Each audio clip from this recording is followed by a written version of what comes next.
నమస్కారం. సుఖీభవకు స్వాగతం. పెరిగిన ప్రోస్టేట్కు ఒకప్పుడైతే పెద్దగా కోత పెట్టి సర్జరీ చేయటం మినహా మరో పరిష్కారం ఉండేది కాదు. దీంతో చర్మంపై కోత, రక్తస్రావం, రోజుల తరబడి ఆసుపత్రిలో ఉండాల్సి రావటం, ఇతరత్ర ఇన్ఫెక్షన్ల బెడద తప్పేది కాదు. అయితే సర్జరీ అవసరం లేకుండా, అనస్థీషియా ఇవ్వకుండా చర్మం మీద చిన్న రంధ్రంతోనే ప్రోస్టేట్ ఉప్పుకు చికిత్స చేస్తే, ప్రోస్టేట్ గ్రంథిని అస్సలు ముట్టుకోకుండా, చుట్టుపక్కల భాగాలను తాకకుండా, రక్తస్రావం అనేది లేకుండా వాపును తగ్గిస్తే, అది కూడా 1-2 గంటల్లోనే చికిత్స పూర్తయితే, ప్రోస్టేట్ ఆర్టరీ ఎంబోలైజేషన్ ప్రక్రియ ఇలాంటి సౌకర్యమే కలిగిస్తుంది.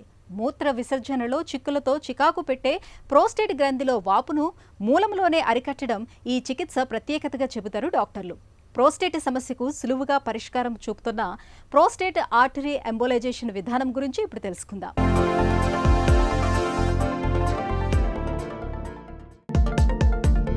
ప్రోస్టేట్ గ్రంథి మగవారికే ప్రత్యేకం. దీన్నే పౌరుష గ్రంథి అని, అస్థీల గ్రంథి అని కూడా పిలుస్తుంటారు. ఇది మూత్రాశయం కింద చిన్న నిమ్మకాయ సైజులో మూత్ర మార్గం చుట్టూరా కరుచుకొని ఉంటుంది. వృషణాల్లో తయారయ్యే శుక్రకణాలు ప్రోస్టేట్ గ్రంథిలో తయారయ్యే స్రావాలతో కలిసే వీర్య రూపంలో బయటకొస్తాయి. అయితే వయసు మీద పడుతున్న కొద్దీ, ముఖ్యంగా మధ్య వయసు దాటాక లైంగిక హార్మోన్ల సమతుల్యత దెబ్బతినడం వల్ల గ్రంథి సైజు పెద్దగా అవుతూ వస్తుంది. ఇది వయస్సుతో పాటు తలెత్తే మామూలు మార్పే గాని క్యాన్సర్తో ఎలాంటి సంబంధం లేదు. కాబట్టి దీన్ని బినైన్ ప్రోస్టాటిక్ హైపర్ప్లేసియా అని వాడుకలో BPH అని అంటారు. చాలామంది మగవారు జీవితంలో ఎప్పుడో ఒకప్పుడు దీన్ని ఎదుర్కొనేవారేనన్నా అతిశయోక్తి కాదు. 50 ఏళ్లు దాటిన ప్రతి ముగ్గురిలో 2 ప్రోస్టేటు ఉబ్బు బారిన పడ్డం గమనిస్తుంటాం.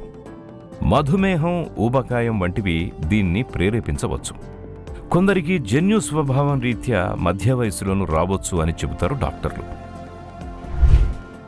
ప్రాస్టేట్ అనేది ప్రతి మగవారికి ఉండే ఒక గ్రంథి. ఏదైతే మన మూత్ర సంచి ఉంటుందో ఆ మూత్ర సంచి కింద ప్రాస్టేట్ గ్లాండ్ అనేది ఉంటుంది. ప్రతి ఒక్కరికి మన యూరినరీ పైప్ ఏదైతే ఉంటుందో, ఈ మూత్ర సంచి నుంచి వచ్చే యూరినరీ పైపు ప్రాస్టేట్ గ్లాండ్ ద్వారా బయటికి వెళ్తుంది. సో ఎప్పుడైతే మనము ప్రాస్టేట్ అనేది పెరుగుతుందో సైజులో, దానివల్ల అబ్స్ట్రక్టివ్ సిమ్టమ్స్ అనేవి వస్తాయండి మగవారికి యూరిన్ పాస్ చేసేటప్పుడు. ఇది జనరల్గా ఇప్పుడు చూస్తే ఆల్మోస్ట్ మీకు ఒక 2 మగవాళ్ళు, ముగ్గురులో 2 మగవాళ్ళకి 50 ఏళ్ళ తర్వాత వాళ్ళ లైఫ్ స్పాన్లో ఈ ప్రాస్టేట్ ఎన్లార్జ్మెంట్ అనేది జరుగుతుందండి. సో దీని పర్పస్ ఏంటంటే, మన బాడీలో ఏదైతే వీర్యం వస్తుందో ఆ వీర్యంలో కొన్ని కాంపోనెంట్స్, కొన్ని క్రిటికల్ కాంపోనెంట్స్ ఈ ప్రాస్టేట్ గ్లాండ్ అనేది ప్రొడ్యూస్ చేసి ఆ వీర్యంలోకి యాడ్ చేస్తుంది. సో దానివల్ల అది ఒక రీప్రొడక్టివ్ ఆర్గన్. కాకపోతే ఆ రీప్రొడక్టివ్ ఏజ్ అయిన తర్వాత దాని యూజ్ ఏమి ఉండదు మనకి. జనరల్గా దానికి ఏం ఫంక్షన్స్ ఉండవండి.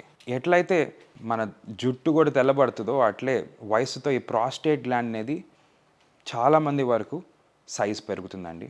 దానికి ఒక కారణం అని కాదు, రకరకాల కారణాలు కలిసి దానిపైన ఎఫెక్ట్ ఉంటుంది ఆ ప్రాస్టేట్ ఎన్లార్జ్మెంట్కి. మెయిన్గా చూస్తే, ఒకటి వయసు పెరగడంతో ఆ సైజ్ అనేది పెరుగుతుంది. రెండోది చూస్తే మనము డయాబెటీస్ ఉన్న వాళ్ళకి, లేకపోతే ఒబిసిటీ, వేస్ట్ దగ్గర ఎక్కువ ఒబిసిటీ ఉన్న వాళ్ళకి, ఇలాంటి వాళ్ళకి కూడా ఈ ప్రాస్టేట్ పెరగడం అనేది రిస్క్ ఎక్కువ ఉంటుందండి. సాధారణంగా 40 నుంచి 70% వరకు ఇప్పుడు మన రీసెర్చ్ చూపిస్తుంది వీళ్ళందరికీ ఈ ప్రాస్టేట్ అనేది జెనెటిక్ కాసెస్ కూడా ఉంటాయి. ఒక ఫాదర్కి కానీ ఒక బ్రదర్కి కానీ ఉంటే వాళ్ళలో ఇది రావడానికి ఛాన్సెస్ నెక్స్ట్ జనరేషన్లో కూడా ఉంటుంది. కాకపోతే ఈ జెనెటిక్ ఫ్యాక్టర్స్ ఒకటే కాదు, మల్టీ ఫ్యాక్టోరియల్ అని అంటాము. సో మల్టిపుల్ ఫ్యాక్టర్స్ జెనెటిక్గా ఉన్నప్పుడు కొంచెం వయసు తక్కువ ఉండడంలోనే ప్రాస్టేట్ ఎన్లార్జ్మెంట్ అనేది రావచ్చు. ఇలాంటి వాళ్ళకి కొంచెం సైజు కూడా జెనెటిక్ ఫ్యాక్టర్స్ లేని వాళ్ళకన్నా కొంచెం సైజు ఎక్కువ రావడం కూడా ఛాన్సెస్ ఉంటాయి. జనరల్గా హార్మోన్ ఇంబ్యాలెన్సెస్ వల్ల మన బాడీలో ఈ ప్రాస్టేట్ గ్లాండ్ అనేది పెరుగుదల కూడా జరగడం జరుగుతుంది. యూరినరీ పైప్ అనేది ఈ ప్రాస్టేట్ ద్వారా బయటికి వెళ్తుంది కాబట్టి సైజ్ పెరగడం వల్ల ఆ యూరిన్ మనం ఎప్పుడైతే పాస్ చేస్తామో ఈ ప్రాస్టేట్ గ్లాండ్ అనేది ఆ యూరిన్ పైప్ పైన ప్రెషర్ పెట్టి దానివల్ల అబ్స్ట్రక్టివ్ సిమ్టమ్స్ అని అంటామండి. సో మనం యూరిన్కి వెళ్ళినప్పుడు జనరల్గా కొంతమందికి వయసుతో మనకి ఈ స్ట్రీమ్ స్పీడ్ తక్కువ అనిపిస్తుంది. అంటే యూరిన్ కొంచెం స్లోగా రావడము, లేదంటే యూరిన్కి వెళ్ళినప్పుడు వస్తున్నట్టు అనిపిస్తుంది, మనకి వెళ్ళినప్పుడు పోలేకపోవడము, లేదంటే రాత్రులు ఎక్కువసార్లు లేయడం, 2 సార్లు, కొంతమంది 3 సార్లు, ఇంకా ఎక్కువ కూడా కొంతమందికి లేసే అవకాశం ఉంటుంది. ఇది కాకుండా డే టైంలో కూడా ఎక్కువ ఫ్రీక్వెన్సీ అనేది, అంటే ప్రతి గంటన్నరకి పోవాలనిపించడము, ఇది కూడా ఒక కామన్ సిమ్టమ్ అండి. వయస్సుతో పాటు ప్రొస్టేట్ పరిమాణం ఎందుకు పెరుగుతుంది అనే దానికి ఖచ్చితమైన కారణాలేవి ఇప్పటిదాకా తెలియదు. వయస్సు పైబడుతున్న కొద్దీ ప్రొస్టేట్లో డైహైడ్రోటెస్టోస్టిరాన్ అనే రసాయనం సాంద్రత పెరుగుతుంది. దీనికి ప్రొస్టేట్లోని జీవకణాలను కుప్పలు తెప్పలుగా పెంచే గుణం ఉందని నిపుణులు నమ్ముతున్నారు. ఈ ప్రక్రియ వయస్సుతో పాటు జరుగుతూ రావడంతో ప్రొస్టేట్ గ్రంథి పరిమాణం కూడా మెల్లమెల్లగా పెరుగుతూ వస్తుంది. దీంతో మూత్రాశయంపై ఒత్తిడి పెరిగి పదే పదే మూత్ర విసర్జన చేయాల్సిన పరిస్థితి ఏర్పడుతుంది. మూత్రం వెంటనే రాకపోవడం, వచ్చినా ఏదో ఇరుక్కున్నట్టుగా సన్నగా రావడం, మూత్రం ఆగి ఆగి చుక్కలుగా రావడం, రాత్రిపూట తరచు మూత్రం రావడం వంటి లక్షణాలు కనిపిస్తూ ఉంటాయి. కొన్ని సందర్భాల్లో మూత్రంలో మంట, మూత్రనాళ ఇన్ఫెక్షన్లు, పొత్తికడుపులో నొప్పి, కిడ్నీలు దెబ్బతినడం, కిడ్నీలో రాళ్లేర్పడడం వంటి ఇతరత్రా సమస్యల బెడద కూడా పెరుగుతూ ఉంటుంది. ప్రొస్టేట్ పెరిగినప్పుడు సాధారణంగా మందులు లేదా టీయూఆర్పీ అనే సర్జరీని చేస్తుంటారు డాక్టర్లు. ట్రెడిషనల్గా ప్రాస్టేట్కి సిస్టోస్కోపిక్ అంటారండి. అంటే సిస్టోస్కోపిక్ అంటే మన యూరినరీ పైప్ నుంచి పోయి స్కోప్ పెట్టి ఆ ప్రాస్టేట్ ల్యాండ్ని రకరకాలైన డివైజెస్తో ఆ సైజ్ తగ్గడం, ఆ రీసెక్షన్ అనేది చేయడం జరుగుతుంది. సో దీన్ని టీయూఆర్పీ అంటారు, అంటే ట్రాన్స్ యూరేథ్రల్ రీసెక్షన్ ఆఫ్ ప్రాస్టేట్. యూరేథ్రల్ అంటే మన యూరినరీ పైప్ని యూరేథ్రా అని అంటాము. సో ఈ పేషెంట్స్కి జనరల్గా ఈ స్పైనల్ ఆనెస్థీషియా ఇచ్చి యూరినరీ పైప్ నుంచి పోయి సైజ్ తగ్గడం చేసేదానివల్ల వాళ్ళకి జనరల్గా కాంప్లికేషన్ ప్రొఫైల్స్ కొంచెం ఎక్కువ ఉంటాయి. కామన్గా అయితే చూస్తే వీళ్ళకి కొంతమందికి ఈ యూరిన్ పైప్ అనేది స్టీనోసిస్ అని అంటాము. అంటే urine pipe stricture or stenosis అంటే అవి టైట్ అవ్వడం అనేది కొంతమందికి జరుగుతుంటుంది ఈ ప్రొసీజర్స్ తర్వాత. కొంతమందికి ప్రొసీజర్స్ చేసేటప్పుడు బ్లడ్ లాస్ కూడా ఎక్కువ ఉండొచ్చు. సో ట్రాన్స్ఫ్యూషన్ అనేది కూడా జరగడం కొంత ఛాన్సెస్ ఉండేది. ఇంకొంతమందికి స్మాల్ పర్సంటేజ్కి ఈ సర్జరీ చేసిన తర్వాత యూరిన్ లీక్ అయ్యేదానికి ఛాన్సెస్ ఉంటాయి, అంటే ఇన్కాంటినెన్స్ అని చెప్తాము. అండ్ ఒక స్మాల్ పర్సంటేజ్కి ఎవరైతే ఈ సెక్షువల్గా యాక్టివ్గా ఉన్నారో దర్స్ a small percentage of people that can have ఇది ఎరెక్టైల్ డిస్ఫంక్షన్ అనేది అవ్వచ్చు కొంతమందికి. సో ఇది ఒక ట్రెడిషనల్ సర్జరీ అండి. ఇప్పుడు ఆల్టర్నేటివ్స్గా కొన్ని మినిమలీ ఇన్వేసివ్ థెరపీస్ కూడా వచ్చున్నాయి. ఏదైతే ఇప్పుడు మనము ఈ రెజమ్ అని అంటాము, రెజంలో స్టీమ్ అగైన్ ట్రాన్స్ యూరేథల్ ప్రొసీజర్ అండి. మళ్ళీ యూరేథ్రా నుంచి పోయి కొన్ని డివైసెస్ వాడి ఈ ప్రాస్టేట్ని స్టీమ్తో సైజ్ తగ్గడం అనేది, లేదంటే ఆక్వాబ్లేషన్ అంటారు. సో వాటర్ జెట్స్ వాడి ఈ ప్రాస్టేట్ని అగైన్ కట్ చేయడం, రీసెక్షన్ అనేది జరుగుతుంది. అండ్ లేటెస్ట్ ఇప్పుడు యూరోలిఫ్ట్ అని కూడా వచ్చింది.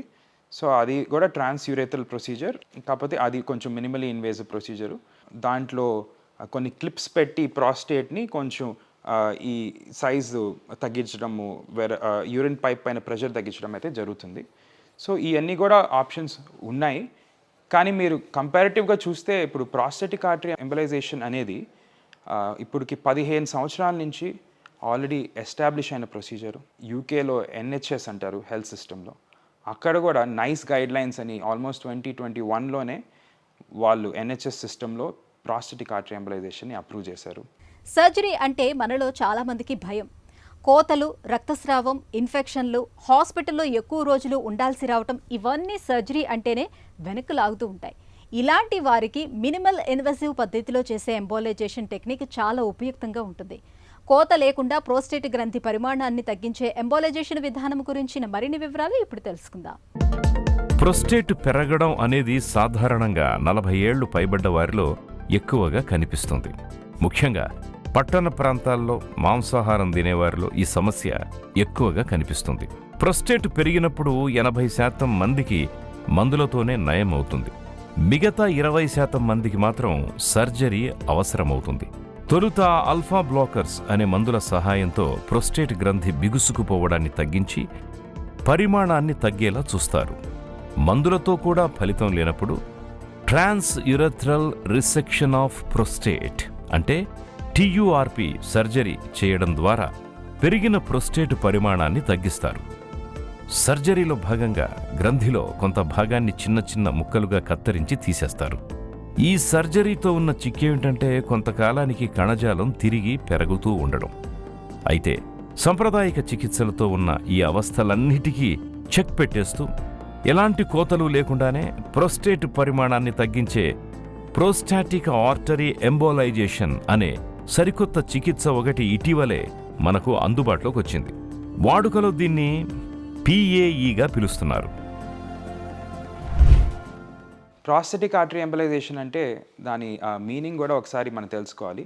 ఆర్టరీ అంటే రక్తనాళాలు, ఎంబలైజేషన్ అంటే ఆ రక్తనాళాలని మనం బ్లాక్ చేయడం అనే ఒక ప్రొసీజర్ని ఎంబలైజేషన్ అని అంటాము.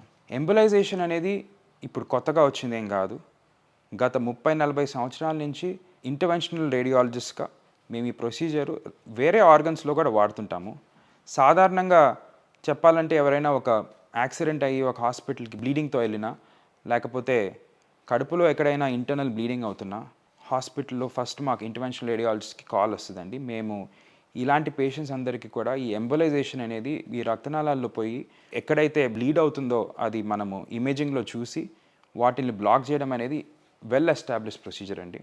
అలాగే వేరే ఆర్గన్స్లో కూడా లివర్, యూట్రస్, లంగ్స్లో ఈ ఎంబలైజేషన్ అనే ప్రొసీజరు చాలా ఫ్రీక్వెంట్గా మేము చేస్తుంటాము. ఇప్పుడు దీన్ని బినైన్ ప్రాస్థెటిక్ హైపర్ప్లేషియాకి PAEగా మనము దీనికి అడాప్ట్ చేసి తీసుకొని వస్తున్నామండి. సో ఇది కూడా ఈ ప్రొసీజర్ అనేది మనం కాళ్ళలో ఒక చిన్న పిన్ హోల్తో, ఒక నీడిల్ హోల్తో మనము కాళ్ళలో రక్తనాళాలకి యాక్సెస్ తీసుకొని చిన్న పైప్స్ లాగా ఉంటాయండి, మైక్రో కెథీటర్స్ అంటారు. ఇది 1 mm or less than 1 mm సైజ్లో ఉంటాయి. ఈ మైక్రో కెథీటర్స్తో మనము ప్రాస్టేట్కి స్పెసిఫిక్గా వెళ్ళే రక్తనాళాలకు వెళ్ళి వాటి వరకు మనము ఎంబలైజేషన్ అనేది ఒక చిన్న శాండ్ పార్టికల్స్ లాగా ఉంటాయండి, ఎంబోస్పియర్స్ అని అంటాము. ఈ శాండ్ పార్టికల్స్తో మనము ఈ రక్తనాళాన్ని బ్లాక్ చేసినప్పుడు ప్రాస్టేట్కి వెళ్ళే బ్లడ్ సప్లై ఆల్మోస్ట్ ఒక 70 to 80% తగ్గించేస్తాము. దీనివల్ల దానికి వెళ్ళాల్సిన ఆహారం తగ్గి ఈ ప్రాస్టేట్ గ్లాండ్ అనేది 1 నెలలోనో 1.5 నెలలోనో ష్రింక్ అయిపోతుందండి. ఈ ష్రింక్ అయిన దానివల్ల మన యూరినరీ పైప్ పైన పడే ప్రెషర్ తగ్గి యూరిన్ అబ్స్ట్రక్టివ్ సిమ్టమ్స్ అనేవి తగ్గిపోవడం జరుగుతుంది.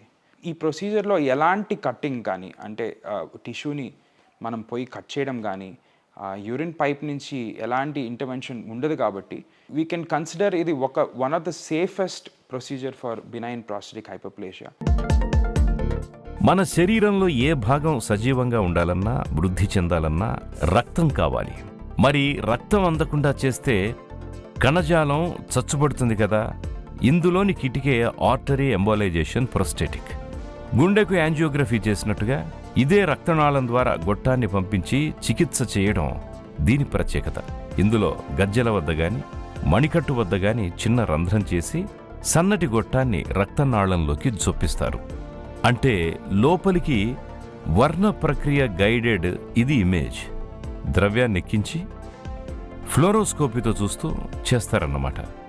గ్రంథికి రక్తాన్ని సరఫరా చేసే నాళాన్ని ముందు ప్రోస్టేట్ తర్వాత అతి సూక్ష్మంగా గుర్తిస్తారు. మైక్రాన్ల సైజులో ఉండే ఎంబోస్పియర్స్ అనే పూసలను నాళంలోకి చొప్పిస్తారు. అవి అక్కడే స్థిరపడి కుదురుకుంటాయి. దీంతో రక్తనాళం మూసుకుపోయి రక్త ప్రవాహం నిలిచిపోతుంది. చెట్టు మొదలుకు నీళ్లాపేస్తే కొమ్మలెండిపోయినట్టుగా ప్రోస్టేట్కి రక్త సరఫరా తగ్గుతున్న కొద్దీ దాని పరిమాణం కూడా తగ్గుతూ వస్తుంది. దీంతో మూత్ర మార్గం మీద ఒత్తిడి తగ్గుతుంది. మూత్ర విసర్జన సాఫీగా జరుగుతుంది. మూత్ర వ్యవస్థలో ఇబ్బందులన్నీ తొలగిపోతాయని చెబుతున్నారు డాక్టర్లు. BPH ఉన్న ప్రతి పేషెంట్కి ఈ మినిమల్ ఇన్వేసివ్ థెరపీస్ కానీ అవసరం ఉండదండి. Almost 80% of the patients medical మేనేజ్మెంట్తోనే వాళ్ళ అబ్స్ట్రక్టివ్ సిమ్టమ్స్ తగ్గిపోతాయి. ఒకవేళ లైఫ్ స్టైల్ కానీ లేదంటే వాళ్ళ క్వాలిటీ ఆఫ్ లైఫ్ కానీ తగ్గడం అనేది ఉంటే కానీ మనం వాళ్ళకి ట్రీట్మెంట్ ఆఫర్ చేస్తామండి. ప్రాస్థెటిక్ ఆర్టరీ ఎంబలైజేషన్కి మినిమం 40 grams ఆర్ అబవ్ ఉన్నప్పుడు వాళ్ళకి రెస్పాన్స్ బాగుంటుందండి. కానీ 30-35 కూడా చేయొచ్చు.